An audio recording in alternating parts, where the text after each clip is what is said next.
¿Qué tal? ¿Cómo están nuevamente aquí en Dame el Poder? Hoy volvemos a la actualidad. Dos temas de alta trascendencia. Una abogada prestigiosa, si las hay, honesta, Silvina Martínez, abogada de Margarita Stolbizer, quien, Margarita, hizo nuevamente una denuncia con respecto a la causa Otesur. Y vamos a conocer los detalles, como así también cuál es el estado de situación de esta y otras causas. Muchas investigaciones que ha hecho Silvina de por qué y de qué manera está avanzando o no la justicia. Lo que sí uno nota cuando va al interior y en cualquier lugar, vengo de viajar mucho por trabajo, a muchos pueblos y demás, y en realidad es vox populi lo lento que avanza la justicia y que los que están presos son los mismos y que no va más arriba, como dice la gente comúnmente. Y es tan obvio. Y todos los detalles desde el punto de vista del porqué de esta situación y qué posibilidades hay de que la justicia finalmente nos dé certezas finales, nos la va a contar Silvina. El otro tema es el análisis político. Jorge Giacobbe, en vísperas de la visita del presidente al Papa, vamos a contar y ver cuál es el estado de situación de las medidas que ha tomado últimamente el gobierno, de la oferta con respecto al bono de fin de año y cuál es la imagen que tienen la mayoría de los políticos en este momento y sobre todo de cara a las elecciones legislativas del año que viene. ¿En qué estado de situación está el kirchnerismo y el oficialismo a su vez? Después de la pausa, todos estos temas.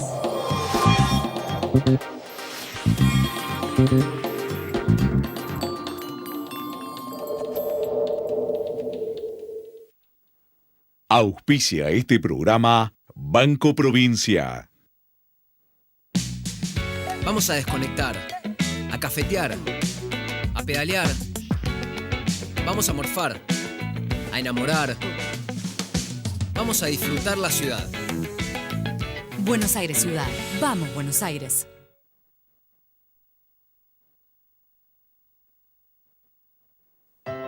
Es posible que tu aporte para cuidar el agua sea una gota en el océano, pero sin tu aporte, al océano le faltaría una gota. Es un mensaje de AISA.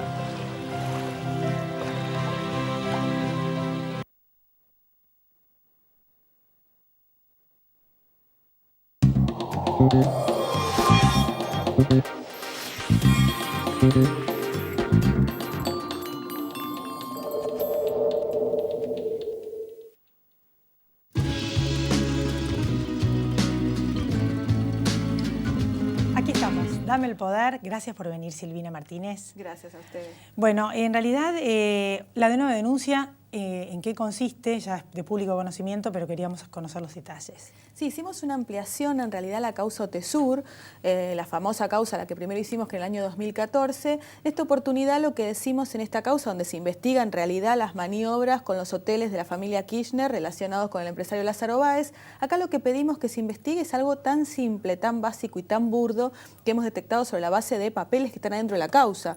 Y tiene que ver cómo Cristina amplió su hotel Los Sauces en el año 2006, utilizando recursos del Estado, recursos públicos. Comenzó en el 2006 y terminó en el 2007-2008 la ampliación. Firmó un contrato con Lázaro diciendo que esta ampliación la iba a pagar con un inmueble de su propiedad. Lo cierto es que estas ampliaciones tuvieron un valor de 1.600.000 pesos, año 2006, ¿no? Que constaban un spa, otras habitaciones, etcétera, y nunca le pagó absolutamente nada. Lázaro desembolsó plata que estaba destinada a la obra pública, que Cristina le había dado para la obra pública que nunca se hizo, y ella logró la ampliación de su hotel. Es una muestra más de los vínculos, los negocios, los delitos que se cometían con Cristina, los Kirchner y Lázaro Báez. ¿Qué delito se le imputa? Incumplimiento de deber de funcionario público, malversación de caudales públicos, negociaciones incompatibles con la función pública y cohecho. Claramente es un retorno, ¿no? ¿Cuáles son las causas escuetamente que más comprometen a la expresidenta? Bueno, las causas, partiendo por Otesur, que es esta que te comentaba, donde además de esto que nosotros planteamos, se analizan dos cuestiones. Uno, cómo Lázaro Báez alquilaba el hotel Alto Calafate otros hoteles de la familia Kirchner y le pagaba sumas exorbitantes por este alquiler, que justificaba con habitaciones de sus propias empresas. Por ejemplo, para tener claro, el hotel de los Kirchner facturaba, antes de que los Kirchner lo compraban, 6 millones de pesos. Al año siguiente, cuando los Kirchner lo compraron y Lázaro Báez lo administraba, pasó a facturar 21 millones de pesos. Eran, además de abogados exitosos, hoteleros exitosos, ¿no? Algo imposible en la práctica. Incluso facturaba cuando no se podía aterrizar los aviones con gente de aerolíneas. Exactamente. O sea, no iba nadie, no iba pero nadie. facturaron igual. Eran fantasmas los que llegaron. Exactamente. Las constancias de las habitaciones son vacías. Solamente había 6 tripulantes de aerolínea durante muchas semanas. Bueno, aún así hablaban de que facturaban esta cantidad. Y por otro lado, recordemos los dólares de la Caja de Seguridad de Florencia Kirchner, que también es otra denuncia que nosotros hemos hecho dentro de la causa Otesur, que tiene que ver cómo Cristina, una vez que está siendo investigada en la causa del dólar futuro y además en estas causas que nosotros hemos iniciado, cómo después de esta investigación ella saca todos sus bienes de su patrimonio, se lo transfiere a sus hijos, que termina una gran cantidad de dinero que no pueden justificar en la Caja de Seguridad de Florencia Kirchner. Y por último, la causa Los Sauces, que es la que tiene el juez Bonadío, que creemos que también es muy clara, la misma maniobra que ocurría con los hoteles, pero esta vez con inmuebles, con propiedades que era titular Cristina y se lo alquilaba a Lázaro Báez por sumas millonarias. ¿Por alguna de estas causas puede ir presa? A ver, todos son delitos que si se juntan y además se suma la figura de asociación ilícita, que ya había sido planteada originalmente el 2008 por Carrió, pero que solamente abarcaba a Néstor Kirchner y que nosotros ampliamos a la figura de Cristina y a su hijo Máximo, que se incorporaron después, son todos delitos que pueden terminar en la pena de prisión. Ahora, recordemos que para esto falta, porque hoy Cristina no está en ninguna de las dos condiciones que se requieren para que alguien vaya preso en el momento del proceso, que es obstruir la investigación o riesgo de fuga. Esto no existe en esta causa a hoy, por lo menos. Entonces, pasará el proceso en libertad, en la medida que el proceso avance rápidamente, ¿no? Una de las obviedades es que la campaña política puede llegar a ser, si es elegida senadora o legisladora, un salvoconducto para lograr inmunidad. Entre comillas, a veces yo digo que en caso de que haya alguna diríamos, condena, ya directamente sería impunidad.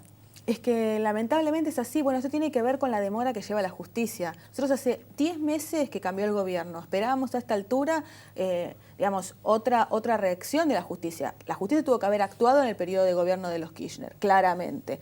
Sin perjuicio de eso, sabemos que fue muy difícil para la justicia, no solamente por el miedo que podían tener, o otros intereses en algunos otros casos, sino también porque requerían de información clave que precisamente se la tenían que dar los organismos de la administración pública, bajo una presidenta que estaba siendo investigada. Entonces pensábamos que en esta nueva instancia, con otro gobierno, esto iba a avanzar mucho más rápido. Bueno, estamos a 10 meses y de todas estas causas que te mencioné, recién empezamos con un pedido de indagatoria, una causa que tiene que ver por obra pública, para la semana que viene va a ser el 20, en el cual Cristina ya pidió la nulidad de este llamado de indagatoria y todo va muy lento. Con lo cual los plazos que estamos manejando en este momento dan cuenta de que Cristina va a presentarse en las próximas elecciones.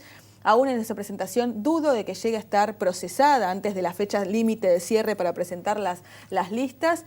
Y después sí, estamos al riesgo, un riesgo, digamos, claro, latente, inminente, de impunidad en todo lo que tenga que ver con los 12 años del gobierno kirchnerista y la corrupción. ¿Un procesamiento no hace caer una diputación o senaduría? Si ella logra, digamos, ser diputada o senadora antes, no. Y hay criterios en los cuales puede presentarse aún estando procesada. Y también hay chicanas por parte de Báez. Exactamente, exactamente. Están en conjunto. Vos lees los escritos que presenta ahora la nueva defensa de Báez, que es Rusconi, junto con la defensa de Beraldi, y van para el mismo lado, son iguales, atacan en conjunto. Ahí te das cuenta también de una estrategia en común. Ahora, ¿cuál es la explicación? Fuiste, diríamos, expulsada por la cámpora de la Inspección General de Justicia. Aclaremos que además sos titular, profesora de la Universidad de Buenos Aires de ese tema.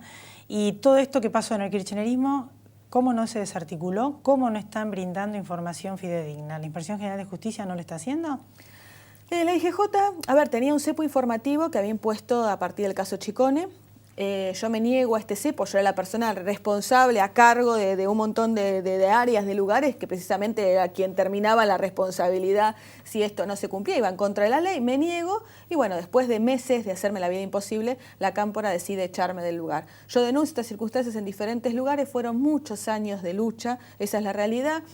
Ahí conozco a Margarita. Margarita es una de las pocas que me ayuda y me acompaña en esta cruzada, digamos, en contra de esta maniobra, que tenía que ver con cubrir, lo mismo hizo el IGJ con OTESUR y lo mismo hizo con todos los empresarios afines al kirchnerismo. Asumen las nuevas autoridades con el gobierno de Macri y levantan el cepo de la IGJ. Hoy no existe más este cepo informativo. Sin perjuicio de eso, lamentablemente el IGJ no ha funcionado, no está funcionando y no avanzó como debería haberlo hecho en otro gobierno, lamentablemente, ¿no? Los organismos de control solo funcionaban para los ciudadanos comunes de a pie, todos, y para el gobierno no había ningún. Habían desarticulado todos los entes de control del Estado. Exactamente. Para todo, desde comprar dólares, ellos se compraron todos los dólares, nosotros no nos dejaban comprar, nos perseguían con los perros de la AFIP y hacía la vista gorda, la AFIP para todos ellos, o sea, la luz está, o sea, miles de casas sin declarar, cientos de casas sin declarar, o sea, cosas increíbles que ocurrieron y la prueba está en esto que estamos hablando, ¿no? La AFIP, la UIF, la IGJ fueron organismos al servicio del kirchnerismo. En lugar de controlar a quienes debían controlar, perseguían a los opositores, digamos, trataban de generar miedo en la gente y hacían la vista gorda con todo lo que tuvieran que ver con el kirchnerismo para no ver lo que estaba pasando. ¿Qué tiene que ocurrir para que la justicia avance más rápido? Vos que sos una experta en estas investigaciones societarias, aparte de hecho eras titular de la Cátedra de Sociedades. A ver, yo creo que tiene que ocurrir dos cosas. Primero, cuando vos hablás con la gente del Poder Judicial, hay una realidad, y yo la veo y es cierta, la falta de recursos, ¿no? Es cierto que tanto la Corte como el Poder Ejecutivo, los distintos poderes hablan para afuera de cambiar la justicia y de una serie de cosas, pero no están metiendo el ojo ni dando los recursos necesarios en lo más importante, que es dotar a los juzgados y a las fiscalías de los recursos mínimos necesarios. Eso es el 50%. El otro 50% es voluntad. Voluntad de avanzar, voluntad de cambiar, voluntad de juzgar en debida forma y voluntad de no especular, ¿no? Esto que sucede mucho y que nosotros tenemos la intuición, la impresión desde afuera como ciudadanos comunes de que la justicia especula con los momentos, avanza cuando nosotros como ciudadanos exigimos respuesta, retrocede, pone el freno. Creo que es un 50% de falta de recursos y un 50% de especulación, falta de voluntad, y ahí es donde nosotros como ciudadanos tenemos que seguir exigiendo y seguir, digamos, pidiendo la justicia, por lo menos en lo que a nosotros nos importa. O sea, todos los temas que estamos hablando últimamente, todo termina en la justicia. La inseguridad, lo vimos ayer con la marcha, la corrupción, termina en la justicia, todo termina en el mismo lugar. Y cada uno de los distintos temas es la impresión de la gente común que están presos nada más que los fusibles, o sea, los que estaban puestos para asaltar. ¿Es una impresión del vulgo común o es la realidad? No, claramente es la realidad, lamentablemente es la realidad. A ver, si vos, y eso es lo que termina generando deficiencias, problemas, nulidades, de los cuales se agarra la defensa de los pocos que están presos. Vos imagínate que si agarrás solamente a los chiquitos o los que están por debajo, un Báez, nadie dice que tiene que estar libre, está bien preso, pero Báez sin Cristina no es nada. Entonces, si Báez está preso y Cristina ni siquiera está llamada indagatoria en una sola causa, no te sirve la investigación, ¿entendés? Y ahí es donde se agarra Báez como para plantear las deficiencias de este tema. Ahora, volvemos a lo mismo. Siempre son Báez, López, cuando lo encontrás con los bolsos, nunca se va más arriba. Debido sigue feliz y contento en la Cámara de Diputados. Entonces, siempre se agarra por un sector y no se sigue subiendo. Y en la medida que no cambiemos esta mentalidad del Poder Judicial, se garantiza la impunidad. ¿Tuviste alguna amenaza, o vos o Margarita? Sí, bueno, claramente en todo este tiempo, pensá que desde el 2013 que venimos denunciando, hemos pasado diferentes episodios. En la época del kirchnerismo fue mucho más fuerte o grave.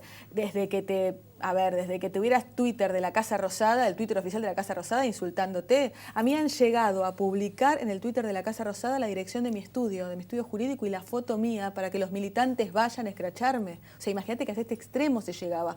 Y después hemos tenido ese episodio. Margarita ha sido amenazada en este gobierno. La verdad que ha tenido un respaldo muy fuerte por las autoridades, por Ritondo, por María Eugenia Vidal, porque ella ha sido amenazada con llamados telefónicos, llamados al 911. Y en mi caso he tenido algunos episodios raros. Yo tengo propiedad de una casita de veraneo en un lugar de la costa y tenés, digamos, cosas que te suceden a la casa que no son habituales. O sea, esos mensajes, esas llamadas de atención, esas cosas cada vez que te vas metiendo con algún tema difícil. Eso ocurre. Bueno, el mayor de los éxitos Bueno, deseamos muchas en las gracias. investigaciones en busca de verdad y justicia, porque si no, estamos todos en el horno. Esa es la realidad. Ojalá que sea así, ojalá que podamos conseguirlo. Gracias por venir. Gracias. Después de la pausa, Jorge Giacobbe, analista y consultor político. Ya volvemos, no se vaya.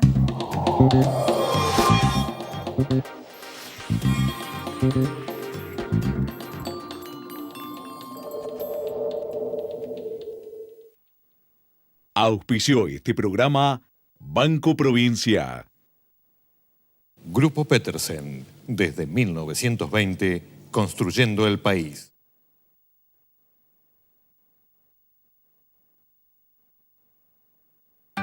En Provincia Seguros, nuestro compromiso es con vos, porque te brindamos la tranquilidad de tener todo asegurado para que solo pienses en desarrollar tus proyectos tal como los soñás. Llama al 0810-222-2444. Consulta con tu asesor de seguros o en nuestras sucursales. Provincia Seguros, una empresa del Grupo Provincia.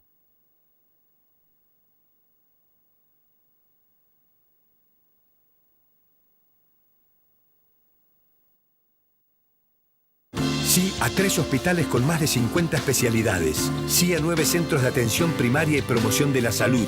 Y sí al Centro de Estimulación Temprana. ¿Te animas a seguir diciendo que sí a la salud? Yo digo que sí.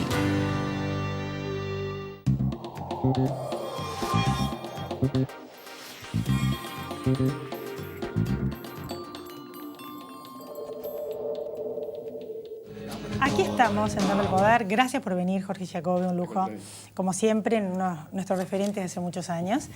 Bueno, en realidad, en estos días donde hay una enorme presión, que por suerte parece que se está diluyendo por el acuerdo con, bueno, de poder darle a la gente un bono, el beneficio en ganancias ese fin de año, y aparentemente hay muchos grupos, la CTA, por ejemplo, e incluso muchos seguidores de la expresidenta, que uno ve, y bueno, en la provincia de Buenos Aires, donde más de una vez nos han comentado que hay como grupos también que están tratando de presionar para que no le vaya bien a Macri, ¿no? ¿Cómo se ve, cómo lo ve la gente y cómo lo ves vos como sociólogo? Esto de estos grupos que más que a veces digamos, son de tensión o de presión, ¿no? Ya excesivos. La opinión pública está muy encolumnada detrás de Macri, no porque esté de acuerdo, sino porque cree que es lo único y lo mejor que le puede pasar, digamos. Macri está muy protegido por el espanto a Cristina. La gente lo dice claramente, pagaremos más la luz, el gas, pero que no vuelva la señora. Aquel efecto que sienta Macri presidente sigue jugando un rol determinante. Y por eso el acuerdo Macri-Cristina es Cristina en la calle, rodeada de Delía, Esteche, Bonafini y Moreno, espantando gente. Macri garantiza la libertad de Cristina, Cristina garantiza la gobernabilidad de Macri. Así de simple, el presidente dice, hace 60 días no imagino a Cristina presa. ¿A quién le habla? Ni a vos ni a mí, le habla a los jueces. Hace 72 horas el ministro de Justicia dice no están dadas las condiciones para que Cristina vaya presa. ¿A quién le habla? Ni a vos ni a mí. De modo que el juego de opinión pública, Mauricio muy protegido por el espanto a Cristina y sus acompañantes. ¿Cómo lo veo yo? Yo veo que es correcto que al gobierno se lo presione en dirección de recordar que hay 40 millones de argentinos. Hay mucho por reparar en la Argentina porque el cristinismo ha dejado un desastre en la Argentina. Sí, pero yo me refería a querer voltear al gobierno. ¿A la? A querer voltear al gobierno de grupos radicalizados kirchneristas. A ver. Primero, sentarse donde está sentado Mauricio no se quiere sentar nadie.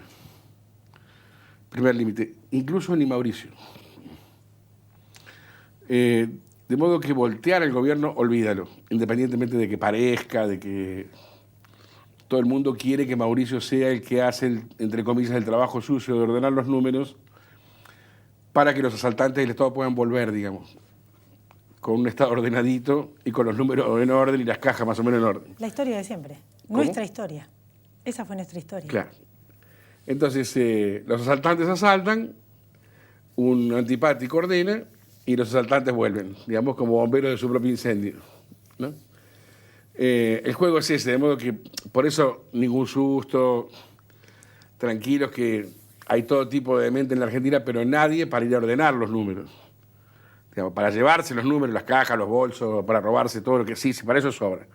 Pero para ir a ordenar los números, por los no, eso no. Vos sos economista, sos la persona indicada, además de sociólogo, para hablar de esto. ¿Cómo ves este estado de situación con este alto déficit difícil de bajar, un intento de reordenar las grandes variables de la economía? La situación es horrible, Elisa. Es horrible porque hay áreas donde no hay solución, digamos. Lo que se ha dejado es tierra arrasada. Municipio de Pinamar, 91% del presupuesto en sueldos, 7% en basura. El intendente, un chico nuevo, joven, inteligente, capacitado, tiene 2% para ordenar la ciudad. Y te dice, ¿qué hago? O se me tapa la ciudad de arena o echo la mitad del personal. Y ahí estás entre Guatemala y Guatepeor, digamos. Cualquiera de las soluciones que tomes es una calamidad. En muchas áreas de la Argentina han dejado eso, una imposibilidad de actuar. Cuando te llaman, algunos te consultan, te dicen, ¿usted qué haría en esta situación? La verdad es que tenés que optar entre Frankenstein y Drácula, porque lo que hay para hacer es un desastre u otro, en función de lo ideado.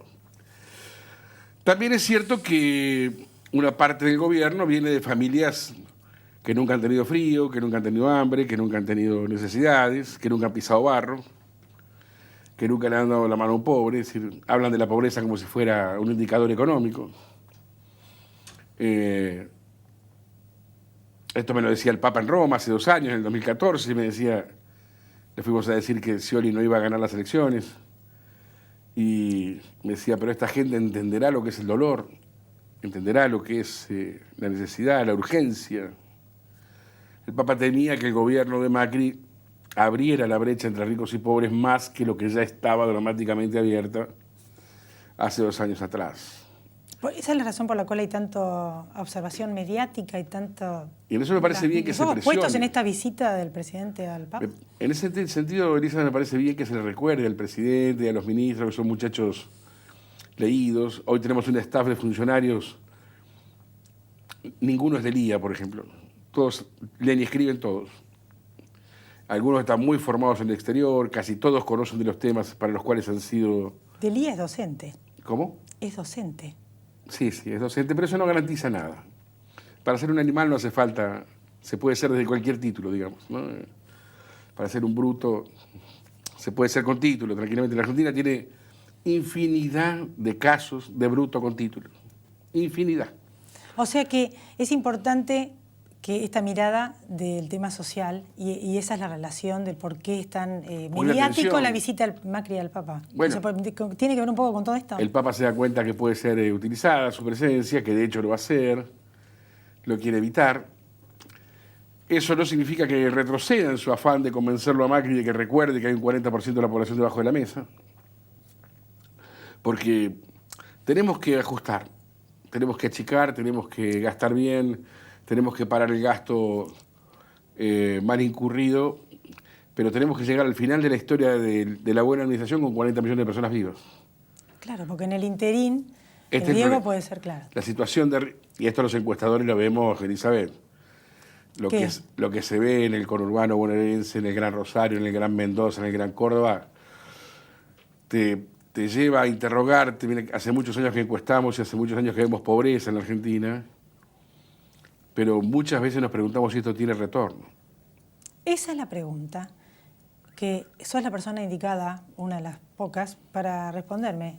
El riesgo de pasar de un populismo de izquierda a un populismo de derecha. Cuando uno ve el enorme gasto que sigue el año que viene, necesario, por cierto, por este desastre del cual venimos escuchando, inevitable, uno se pregunta cuál es el margen para que la gente efectivamente, por ejemplo, vuelva a trabajar y no vivir de un plan, que los empresarios puedan empezar a competir también, porque ojo que acá el populismo fue de todos, para todos. Entonces, esa es la pregunta. ¿Cuál es el margen? ¿Cuál es la posibilidad? ¿O no? Yo hoy tengo dudas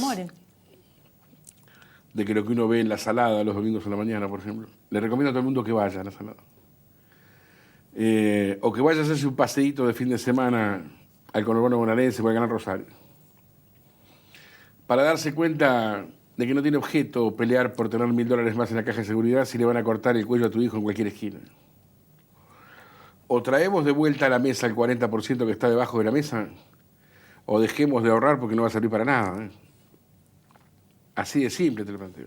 Pero la clave está en el cómo los traemos de nuevo a la mesa.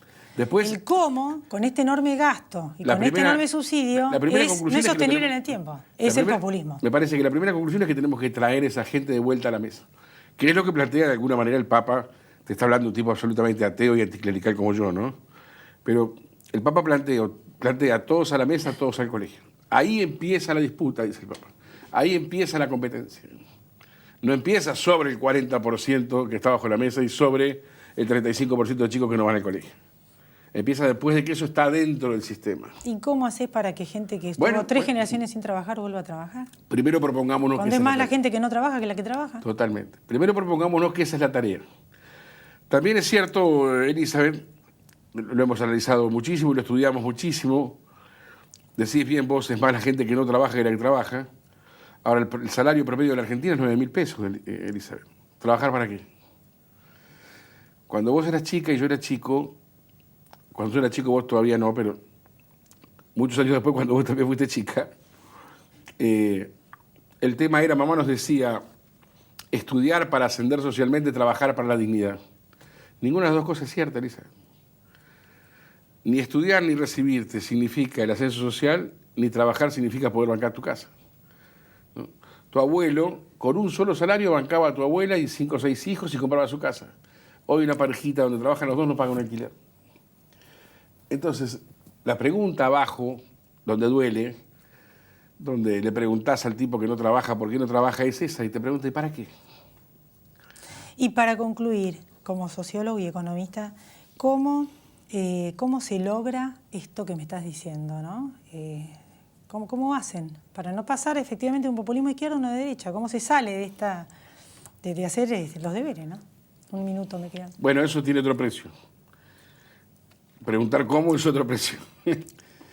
Lo que te quiero decir es, después de muchos años de estudiar en Argentina, lo primero es tomar conciencia de lo que hay que hacer, de cuál es la tarea. No tiene sentido ordenar los números, que nos den bien. Te quiero decir, Elizabeth, después de que logremos poner en orden los precios relativos, después de que logremos bajar el costo argentino, después de que logremos ponernos de acuerdo por el salario, después de que logremos tapar las discusiones que nos ocupan todos los días, nos quedan 40% de pobres y la Argentina cruzada por la droga. Cuando termine toda esta discusión enorme que estamos viviendo, nos queda la Argentina cierta. 40% abajo de la mesa y la Argentina atravesada por la droga, matando a nuestros hijos y nuestros nietos. Tenemos mucho por hacer. Mucho por hacer. Así que te espero de nuevo, si podés, para ver cómo viene la mano a fin de año o el año que viene. Gracias por venir. No, al contrario. Y justamente hablando de este tema, los chicos piden colaboración, Grandes Pueblos, un grupo de jóvenes en La Cava, Sopa de Piedras, el Centro Cultural, y ahí está. A ese teléfono necesitan de todo. Porque la gente, más allá de que tienen el apoyo de San Isidro, todo suma, ¿no? Necesitan comida, alimentos, y bueno, es la cadena de la solidaridad. Hay que ayudar. Porque las mismas pizzerías y negocios que los ayudaban en este caso, y se debe estar replicando en muchos lugares, ya no dan tanta comida ni tanta ayuda. Bueno, gracias por venir, Jorge. Un lujo. Me despido hasta la próxima semana. Ustedes también, gracias por haber estado ahí. Chao.